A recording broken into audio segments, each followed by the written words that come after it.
Radical preacher Anjem Choudary, jailed for inviting support for the Islamic State group, has been released. The cleric was sentenced in 2016 to 5.5 years in prison. He led an extremist network linked to violent jihadists, including one of the killers of soldier Lee Rigby in 2013. Choudary, 51, has served less than half of his sentence and will complete the rest under strict supervision. Up to 25 measures to control him have been prepared, the BBC understands. His release from prison comes approximately 4 months early because of time spent bailed on an electronic tag before his conviction.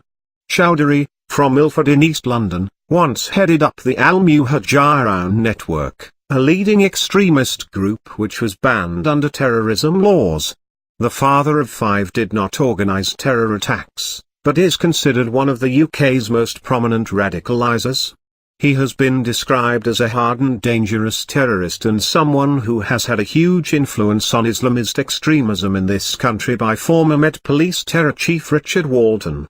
The BBC has learned from counter-extremism sources that Anjem Choudary refused to take part in de-radicalisation courses or exercises while serving the custodial part of his sentence.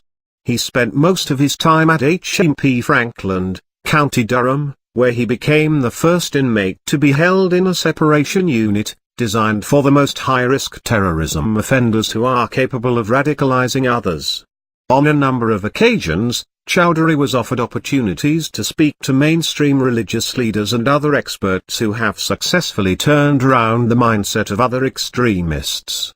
But on each of those occasions, Choudary refused. Nevertheless, the prison authorities were not able to delay his release. His departure from Belmarsh prison came automatically under legislation that allows prisoners to serve the second part of their sentence on licence in the community. This means he will not be free but must comply with a list of conditions. If he breaches them, he risks being recalled to prison.